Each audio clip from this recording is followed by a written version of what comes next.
Bismillahirrahmanirrahim.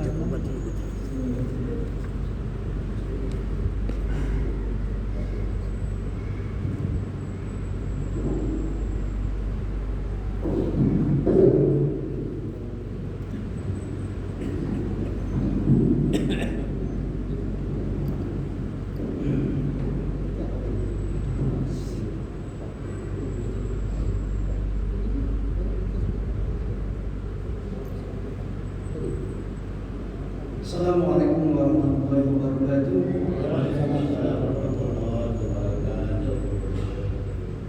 Khususnya untuk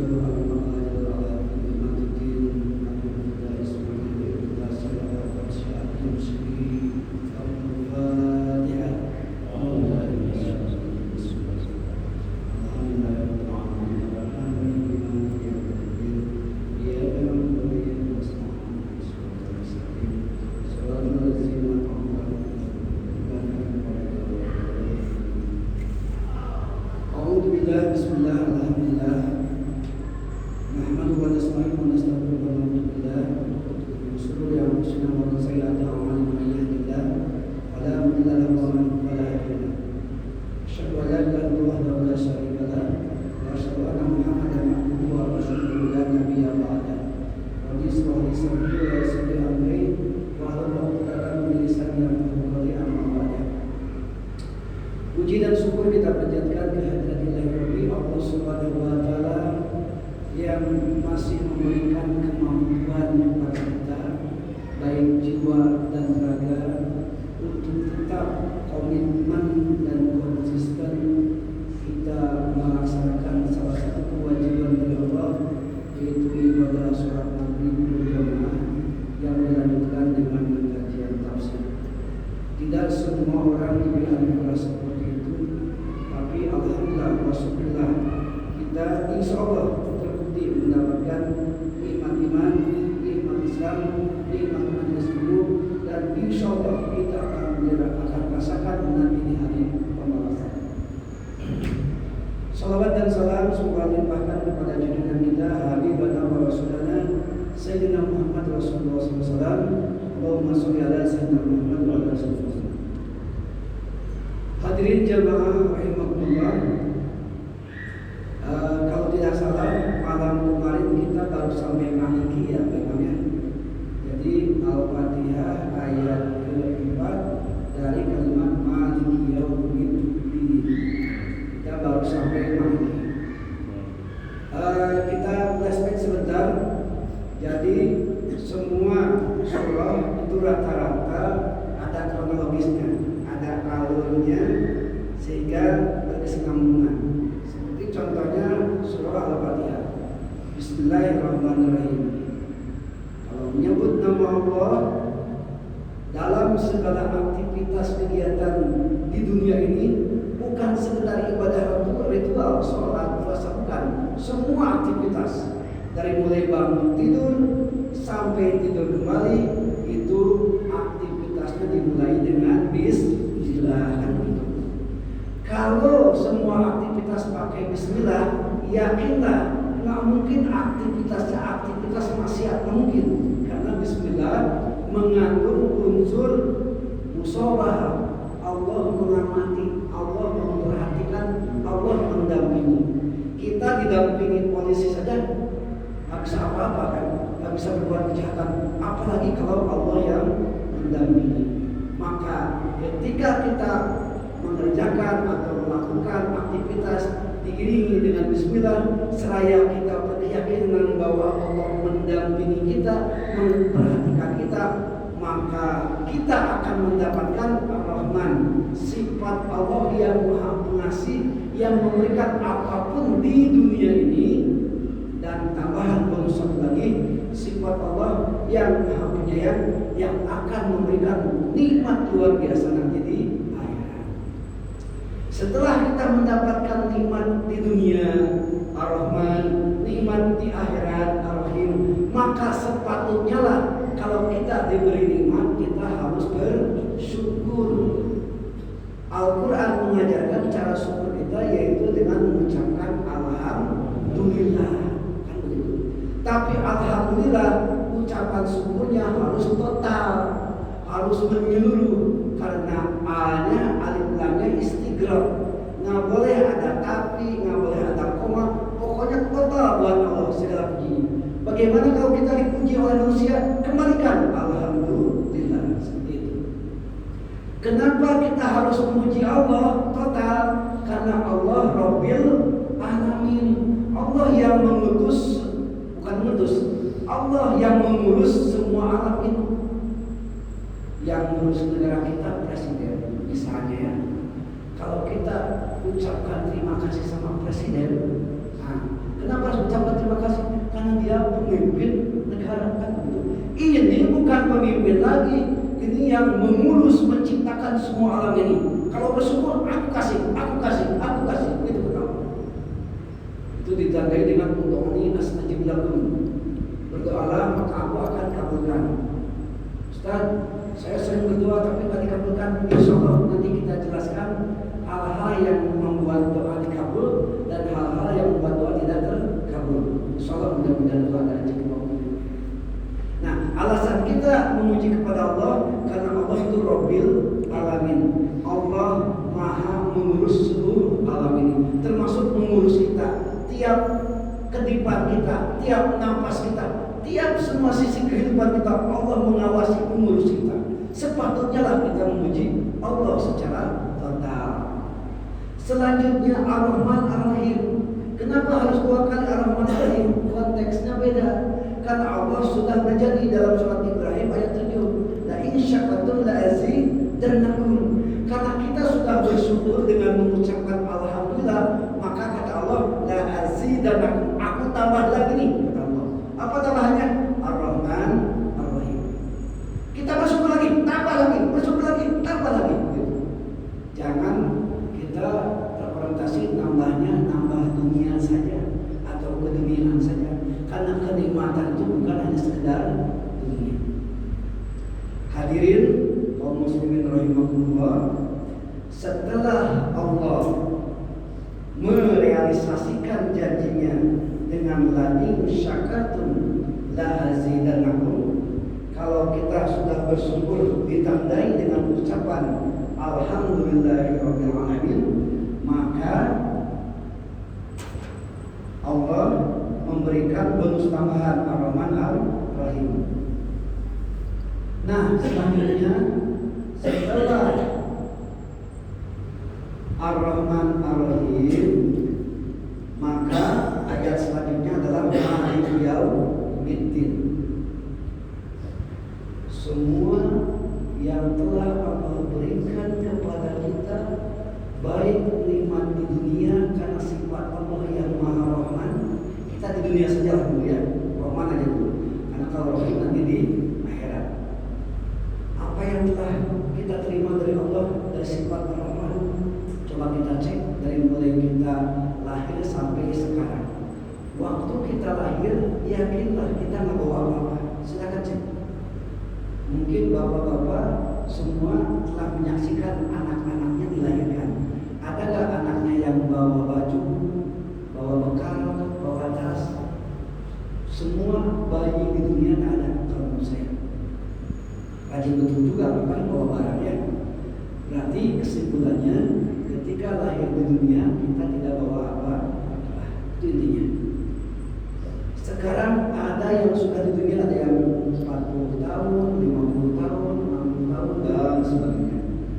Asalnya dilahirkan kita tidak bawa apa-apa. Sekarang apa? Coba silakan hitung apa yang kita punya sekarang.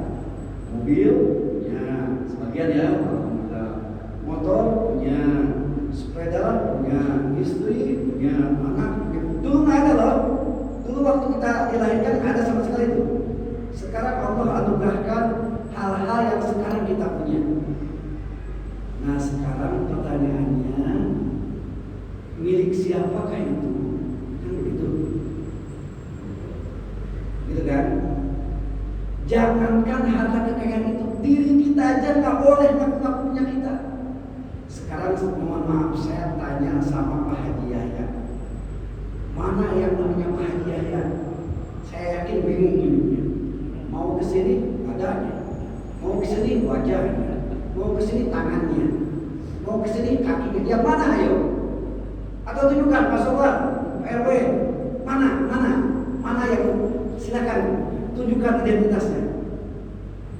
Paling ujungnya nya, wajahnya, dadanya, tangannya, kan gitu.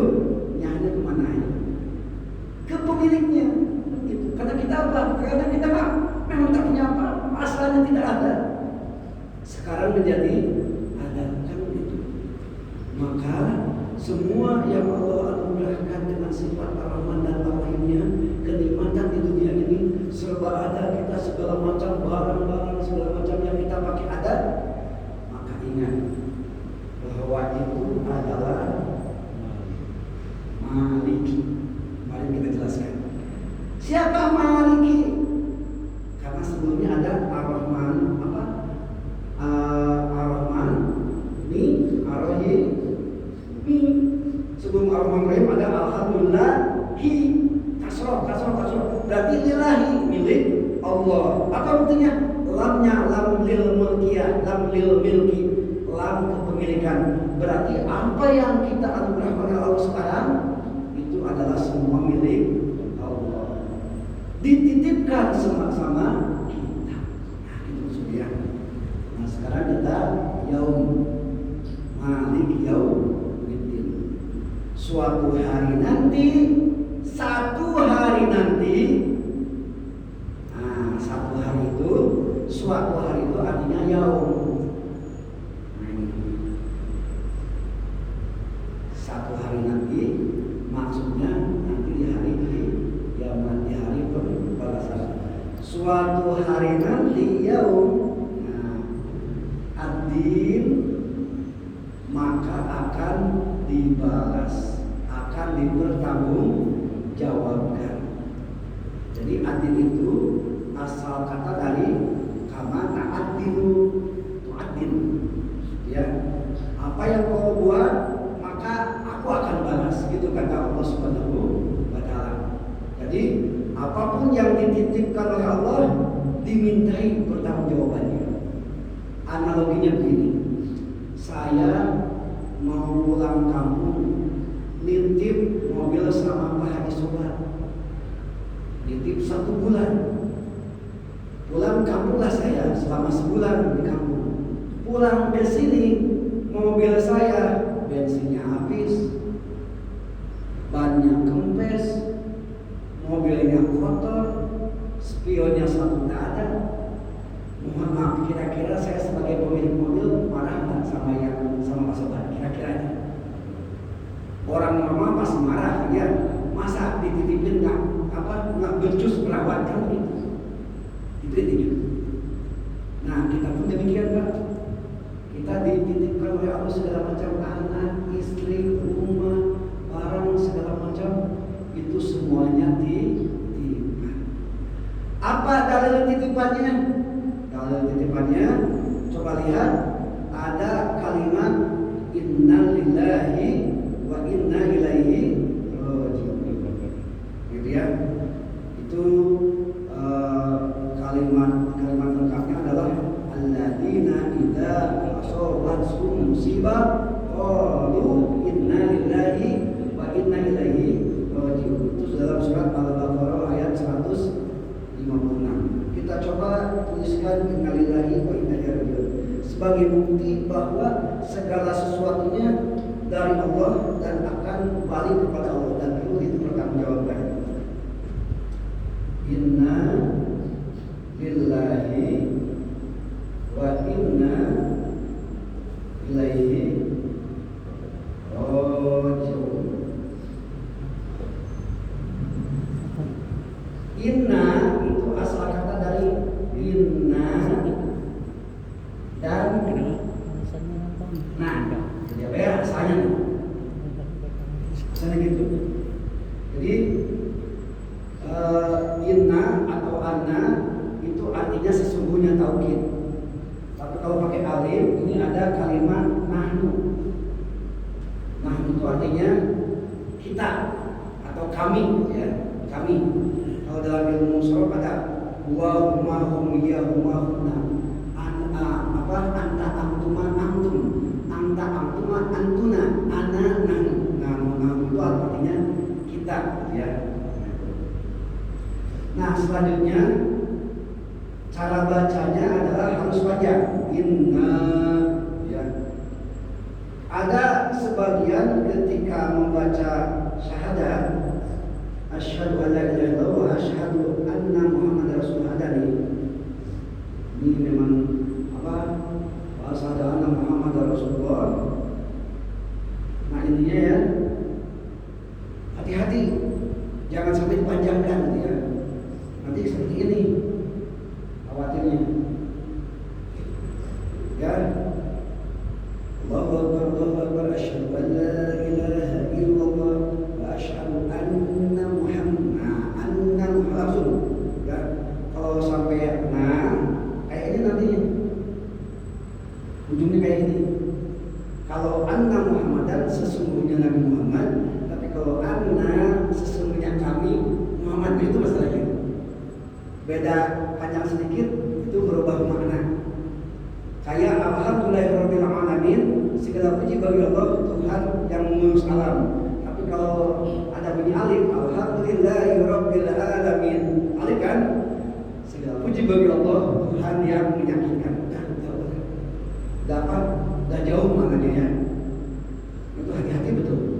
Macam kolbu sama kalbu dah jauh. Kalau kolbu itu hati, ya, kolbuku hatiku berarti. Ada yang kalbu, kalbu itu artinya anjing. Kalbuku berarti anjingku kalau gitu artinya. Ini hati-hati, ada kop, ada kap.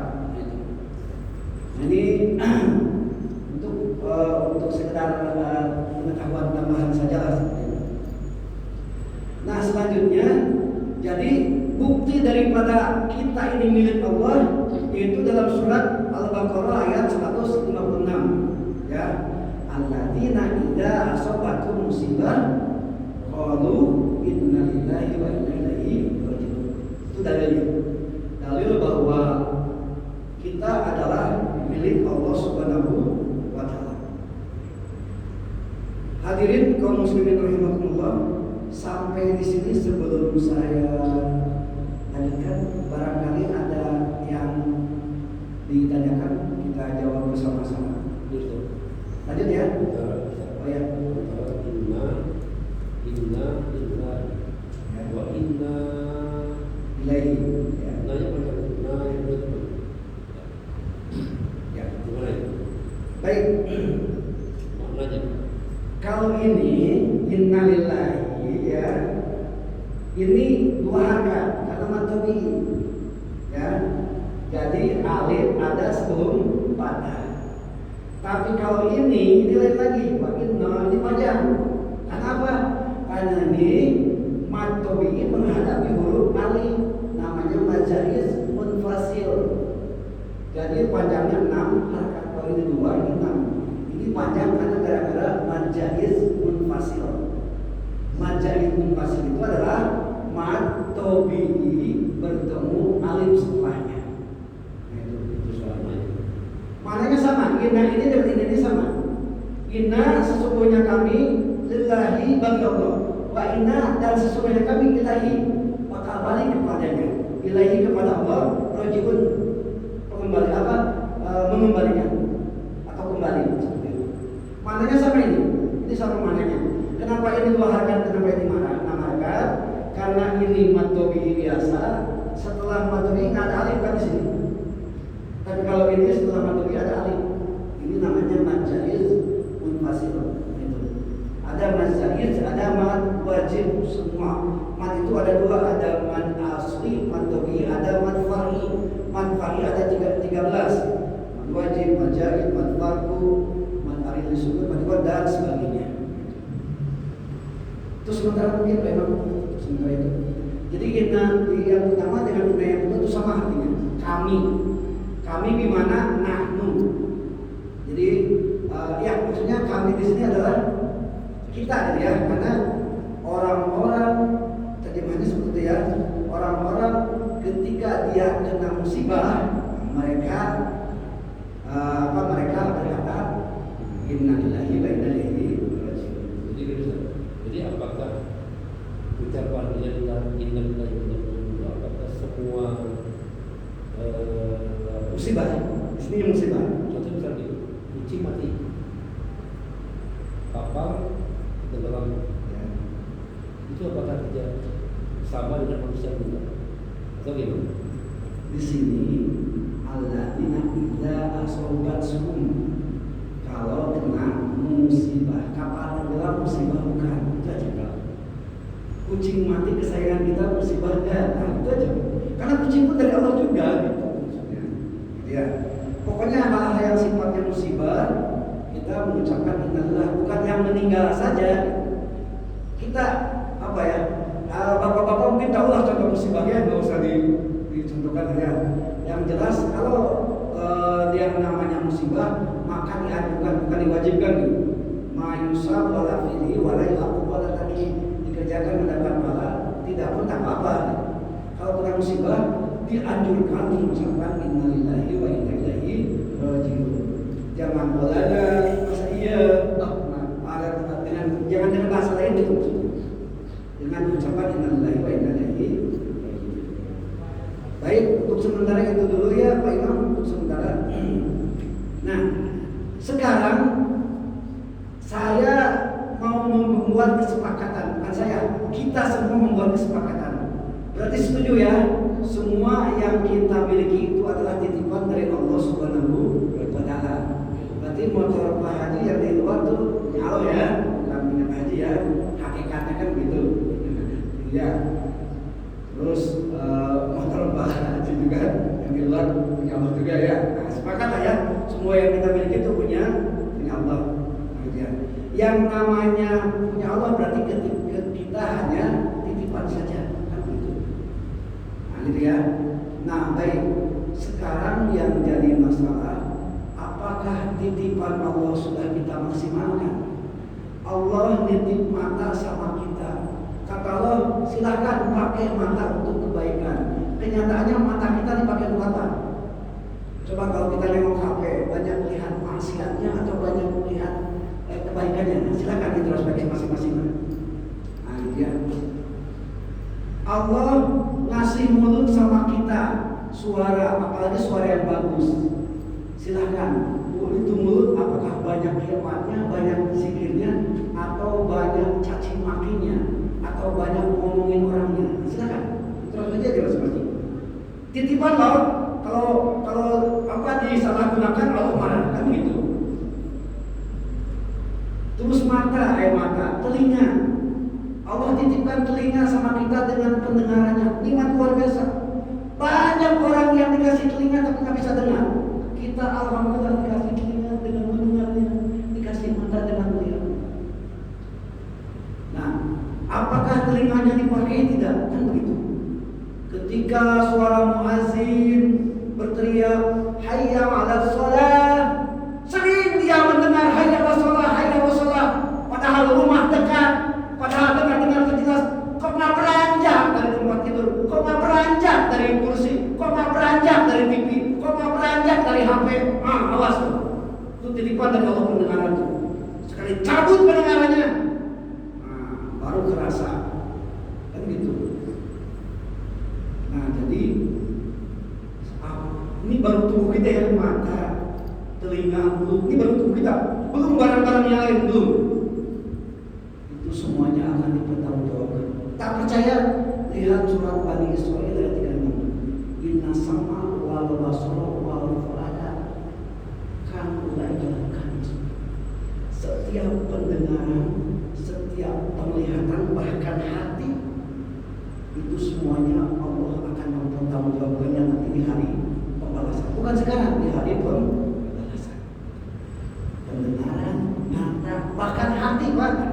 Bapak punya mantan, ya. Sekarang tak berkeluarga nih, punya istri. Tapi hati rindu mantan. Nah itu fuad namanya. Hati yang tidak sesuai dengan kegunaannya. Itu bakal dimintain pertanggungjawabannya. Kalau kata ahli sufi, ketika hati kita ingat seorang perempuan yang bukan mahramnya, itu namanya zina hati. Kan begitu. Kalau secara sufi gitu ya. Jadi apa pendengaran kita, mata kita, semua yang kita pikirkan, inna sama wal basar wal fuada kullu ulaika kana lahu mas'ula, semuanya akan dipertanggungjawabkan subhanahu wa ta'ala. Hadirin kaum muslimin rahimakumullah, ini saya ada sebuah kisah, mudah-mudahan waktunya agak lama ya. Bukan untuk yang menakuti, tapi untuk mempertajam rem kita, untuk untuk lebih efisien. Kalau dalam kendaraan itu remnya dia ada rem yang pakai cakram, ada yang rem pakai ya macam-macam lah pokoknya, untuk lebih pakem lagi gitu maksudnya. Bukan untuk menakut-nakuti, tapi untuk lebih pakem lagi. Kisahnya begini, ada seorang konglomerat, dia sudah merasa ajal akan menjemput.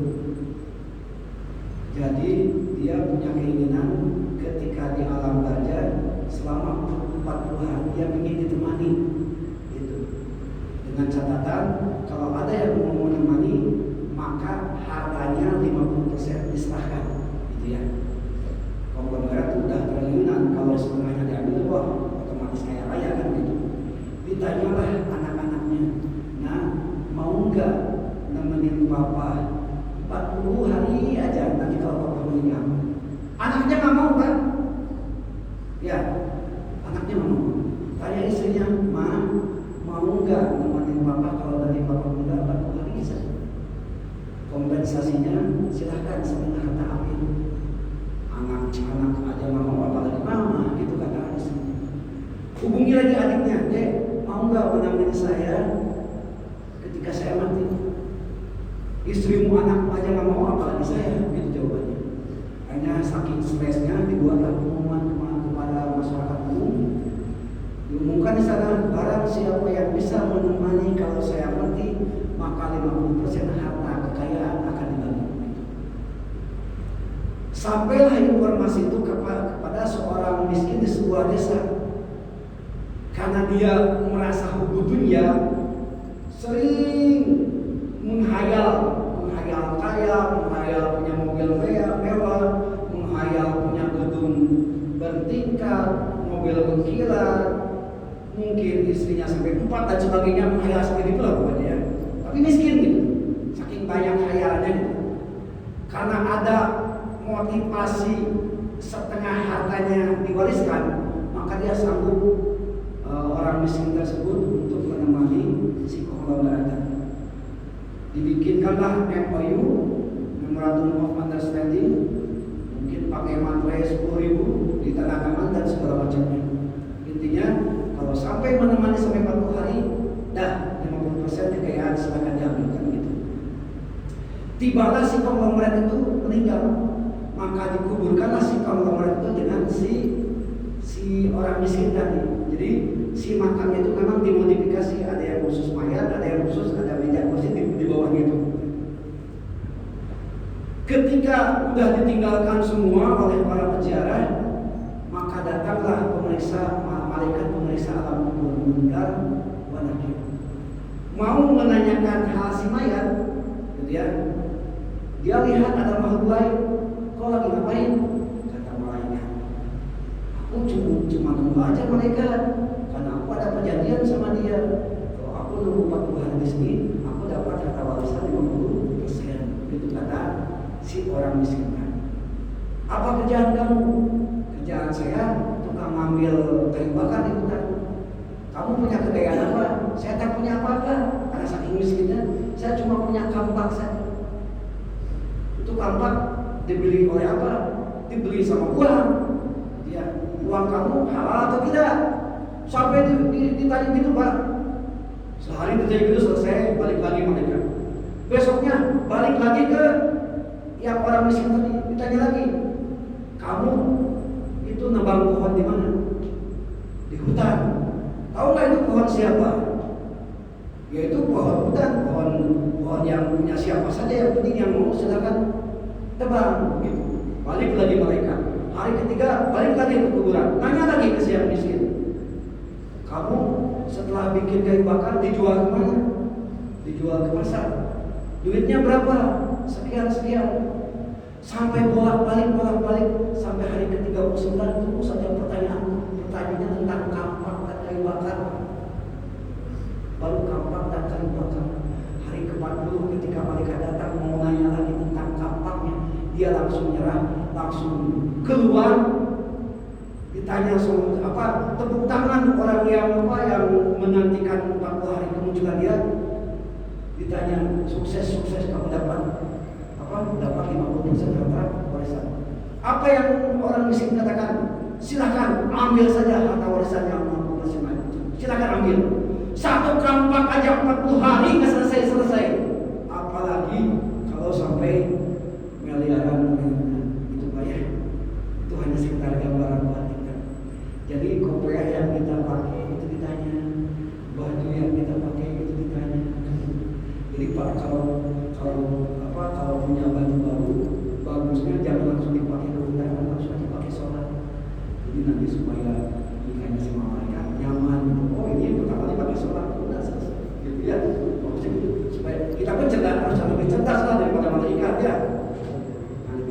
Ada imam segawai yang pengarang Jeremia itu ditanya sama malaikat, man rabbuka, siapa Tuhanmu? Sebentar malaikat, itu mannya man apa? Apakah man istifham atau man jiada? Apakah man taukid? Gitu kan? Bingung malaikat karena belum pernah diajarin sama Rasul. Balik lagi, kan ditanya kayak gitu. Itu hanya kisah saja ya. Jadi gambarannya seperti itu Pak. Apa yang semua yang kita titipkan itu dimintai pertanggungjawaban. Saya nggak kebayang kita punya harta kekayaan benda nanti dihisapnya entah berapa kali. Contoh kecil aja, Bapak misalnya masuk ke Pinang Lestari, belanja 1 biji, kira-kira proses pembayarannya cepat tidak? Cepat ya Pak ya? Proses pembayarannya cepat kan cuma 1, ya udah selesai. Coba kalau belanjanya 1 troli penuh, kira-kira berapa menit tuh proses transaksinya? Lama kan? Nah, semakin kaya semakin banyak hisabnya, kan begitu. Ini hanya rem saja ya supaya lebih pakem ya maksud saya. Orang-orang yang lebih mencintai dunia supaya lebih menahan diri kan begitu. Memang rezeki memang Allah sudah mengatur segitu adanya. Cuma kita punya kewajiban untuk ikhtiar menyebut rezeki. Ya intinya segala sesuatu yang Allah berikan kepada kita Ar-Rahman Ar-Rahim itu dimintai pertanggungjawaban sesuai dengan surat Bani Israil ayat 36. Gitu ya. Hadirin kaum muslimin rahimakumullah, maka semua yang kita bawa, semua yang kita pakai dari mulai ujung rambut sampai ujung kaki, belum lagi baju, celana, belum lagi istri. Pak, hati-hati Pak istri Pak. Ya. Itu kalau istri bermaksiat suaminya ke bawah.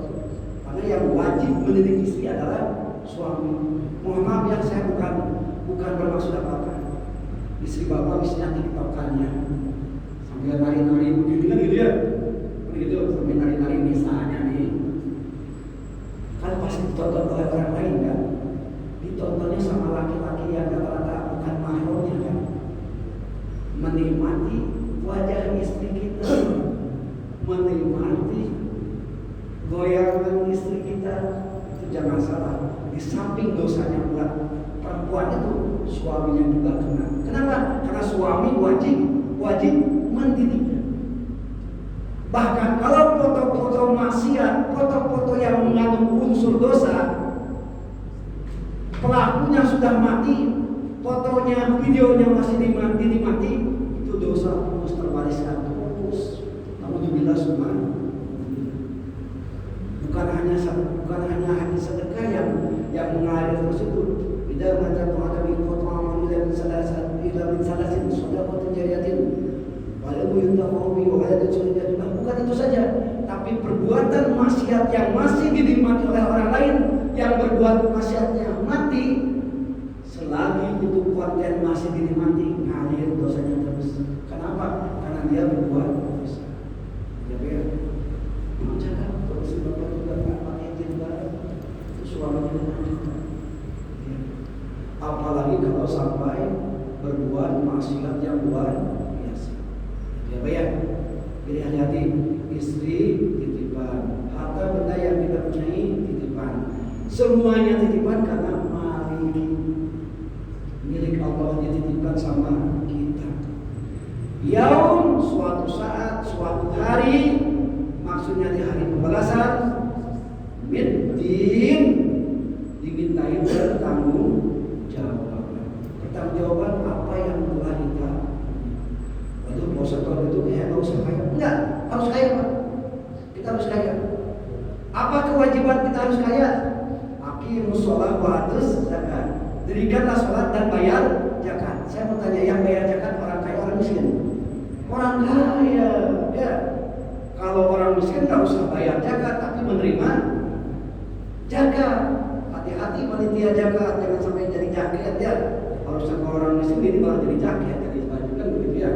Jadi betul, kan gitu. Jadi ya, karena wajib bayar zakat, maka yang bayar zakat itu orang mampu, orang kaya gitu maksudnya. Kalau ada orang kaya, alhamdulillah masjid bagus, kan begitu. Fasilitas bagus gara-gara kita mampu. Coba kalau satu Nusa Indah ini miskin semua, mesin tak akan kayak begini. Kan gitu. Jadi bukan dalam arti nggak boleh kaya, bukan. Tapi kekayaan kita semua yang kita miliki itu akan dipertanggungjawabkan. Apa bentuk pertanggungjawabannya? Sebatas kekayaan kita disalurkan sesuai dengan perintah Allah. Kalau kita punya harta kekayaan, silakan zakatnya, baik zakat mana atau zakat yang lain, kan gitu. Silakan sedekahkan. Itu nggak akan jadi masalah. Buktinya Nabi Sulaiman adalah calon ahli surga. Padahal kekayaan Sulaiman setengah dunia Pak dikuasai Nabi Sulaiman. Jangankan manusia, hewan, tumbuhan, jin dikuasai oleh Nabi Sulaiman. Tapi Nabi Sulaiman walaupun kaya, menguasai segala macam, Nabi Sulaiman tetap melaksanakan ibadah dan masuk surga. Kan begitu. Kita kaya sedikit, malas ke masjid. Jabatan tinggi sedikit, malas silaturahim sama masyarakat. Nggak malu sama Nabi Sulaiman alaihissalam. Kekayaan kita nggak segininya Nabi Sulaiman, kekuasaan kita nggak segininya Nabi Sulaiman. Tapi Nabi Sulaiman tidak sombong, dia amanah dan calon ahli surga. Kita calon ahli surga bukan. Kalau lihat tampak kita, saya tampak bapak-bapak masih jauh dengan surga ya.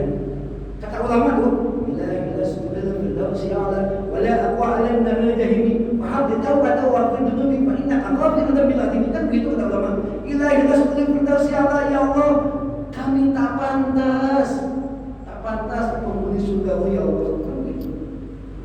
Kalau tak pantas menghuni surga, ya akhirat cuma dua tempat. Kalau nggak surga ya neraka.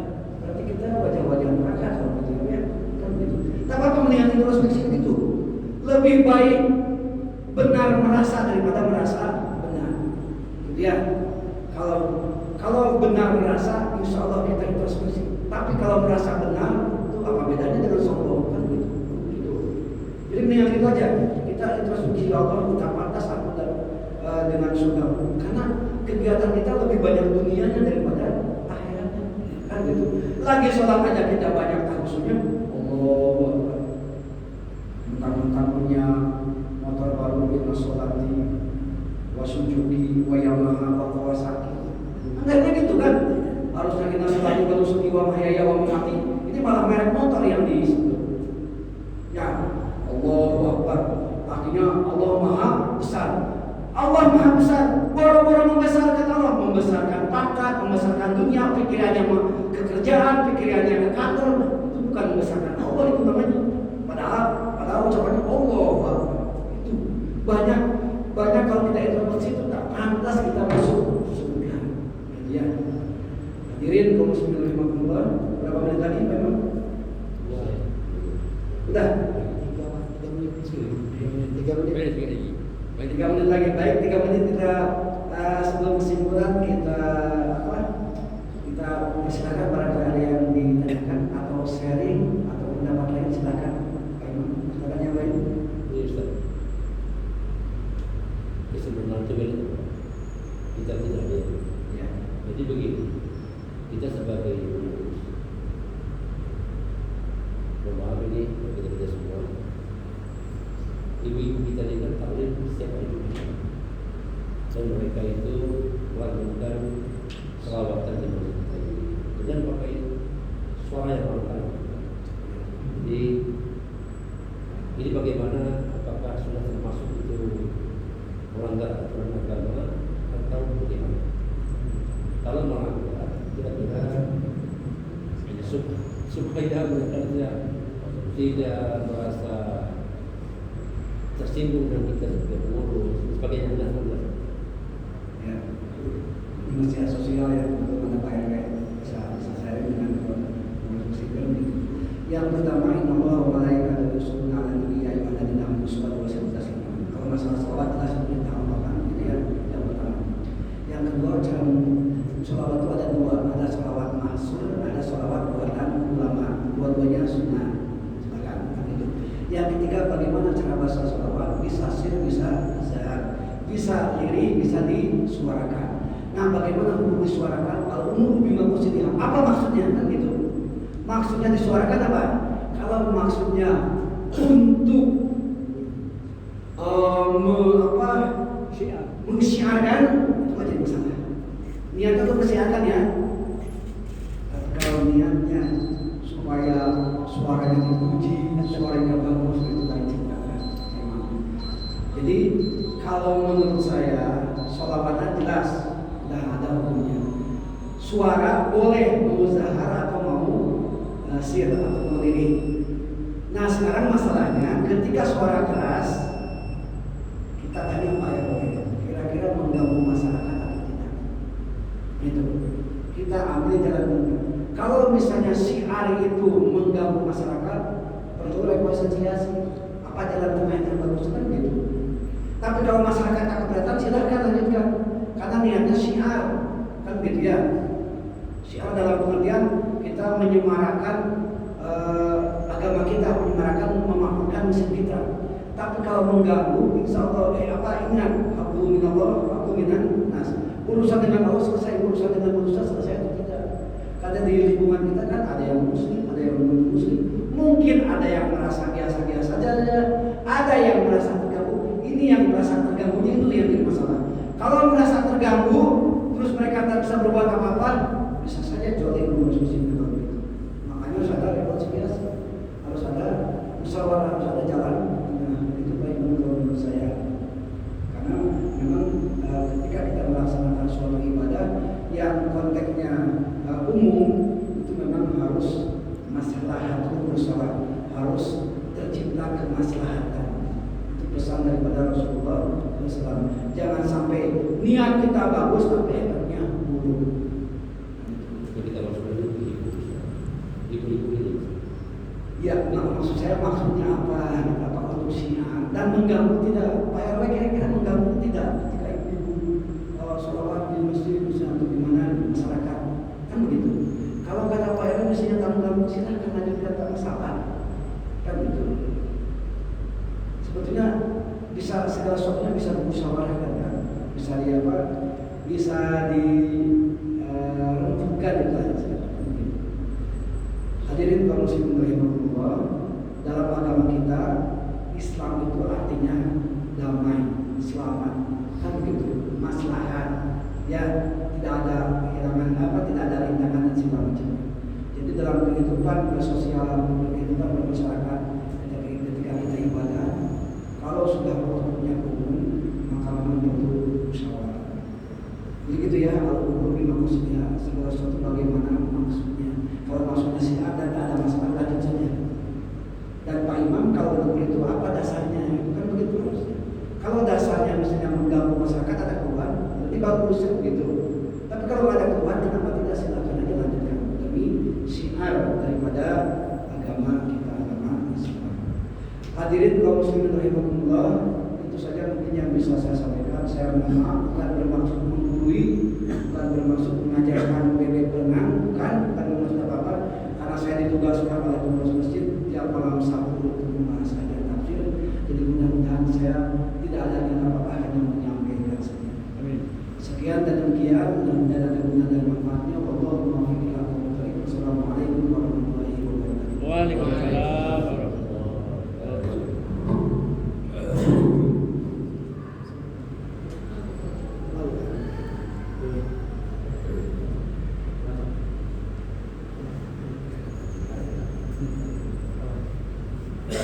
Allah.